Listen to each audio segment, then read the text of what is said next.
Shalom nagaa faraarri waaqayyoo warra biyya keessa jirtanis warra ala jirtan hunda keessaniifuu nagaan isinii haa ta'u. Nagaadha miti ana bira hundi nagaadha. Egaa har'a kanani dhufee fi yeroo darbee shiroo kana gaafan qopheessu koomantii hedduun naa barreessaa turtanii akkamitti qopheessite maalirraa qophaa'a kan itti naqxe hoo mi'eessituun isaa maal jettanii na gaafattanii turtanii haaluma isin na gaafattan saniin har'a deebii isiniif deebisaa jechuudha.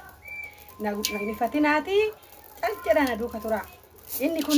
Inni argitan kuni shumburaarraa atararraa qophaa'ee jechuudha.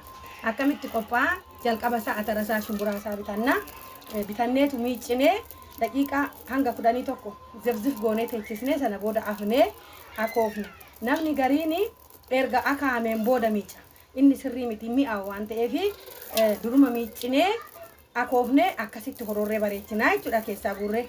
Awwaara qabaa awwaara isaa akkamitti irraa dhadhoof naarra jettanii fi akkatti laa carqii qulqulluu itti qopheeffanneetu akkanatti irraa haxaa'uu dandeenya jechuudha. Inni mul'atanii akkatti awwaara isaa irraa haxoofnaa jechuudha. Amma kun qulqulluudha homaayyuu hin qabula.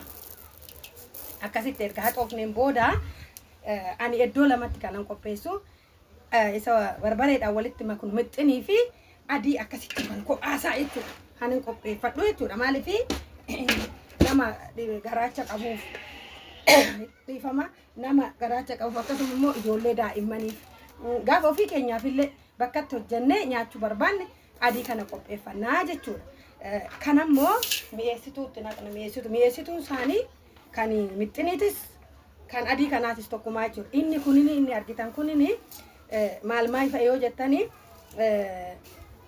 ashaboo, suufii, kororimaa, qanafaa, kaamunii fi asbuuda adii, kosarata yookiin kaseessa jennu bosobilaa kana jechuudha. Kun walitti makamee akkasittiin itti makannaa jechuudha. Akkasittiin itti makanneetu isa kanammoo adii kanatti akkasittiin itti makaa jechuudha. Adiitti kan biraa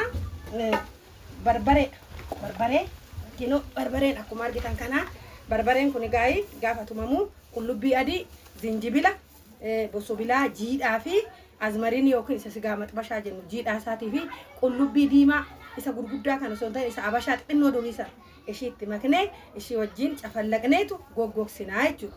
Erga goggogsineen booda akkasitti itti naqanna kun akkasitti itti naqannee waliin makannaa jechuudha. Akkana gooneetu akkatti waliin dhoofnaa jechuudha. Dinoo isinitti mul'ata jirani akkatti waliin dhoofnaa jechuudha. Akkatti akkana goone akkatti waliin makannaa jechuudha. Eega makneen booda isa kana adii irraa naqannaa. Isa kana immoo gaafa naqnee daakkamee dhumeen booda kana la shiroo adii kana argitanii kan atara adii shumburaaf atara adii kana inni kunini akkanatti waan raasuuf qofcoon akkatti waan raasuuf nen goggolamee duubatti hafa barbareen jechuudha. Barbaree duubatti hafe san immoo maal goona akkasittiin kana qulqulluu homaa hin qabne isaa akkatti kan qulqulluusaa qopheeffanneeti isa gubbaarraan naqnaa jechuudha.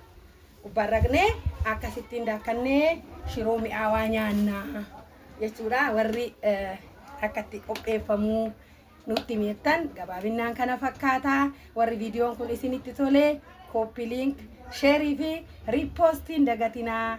Gooftaan isin haa eebbisu. Maamiin yookiin harmeen isin jaalatti. Viidiyoo biraatiin immoo safaarfannaa utuu hin ta'in akkatti waa qopheessuudhaan immoo yeroo biraa walitti deebina. Naaf eebbifamaa yeroo gaarii guddaan isin jaaladha.